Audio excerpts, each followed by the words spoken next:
Hello friends, today I am going to explain to you some common type of fractures. Now this, as you can see, is a normal bone.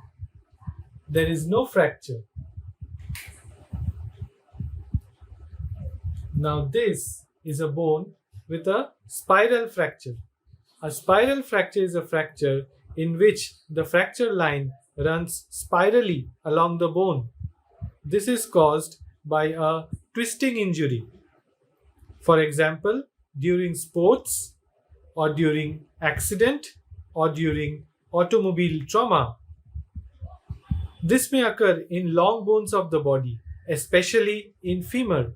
This is a femur, or in tibia or in fibula. Next, I'll show you a spiral fracture which is separated into two parts. As you can see, the spiral fracture, the line runs spirally along the bone. Now let's come to the next type of fracture. This fracture is a transverse fracture. A transverse fracture is a fracture in which the fracture line runs perpendicular to the long axis of the bone. This occurs by a bending force. Example, in automobile accidents. Next, we come across an oblique fracture.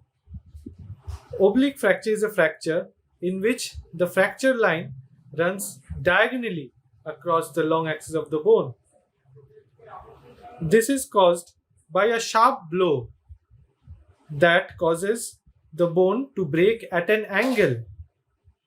Example, fall from an height and accidents.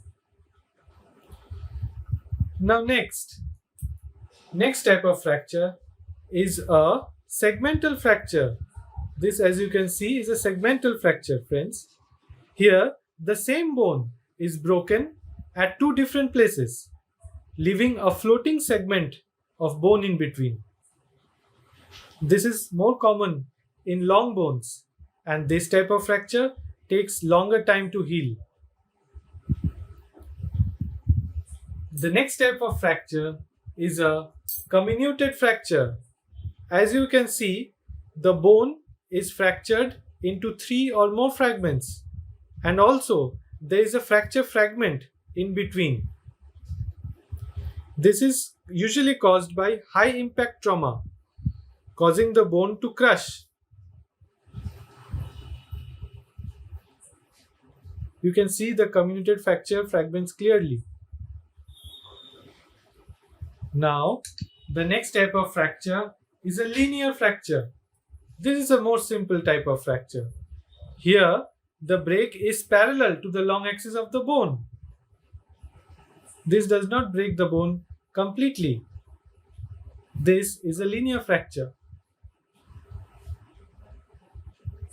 Now, the next type of fracture is an avulsion fracture.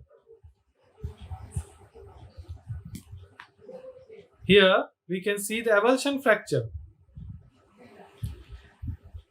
Here the fracture fragment is pulled off a bone by a tendon or a ligament which is attached to it.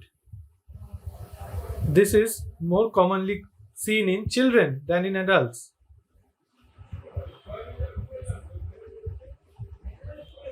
Thank you friends. Hope you enjoyed the video.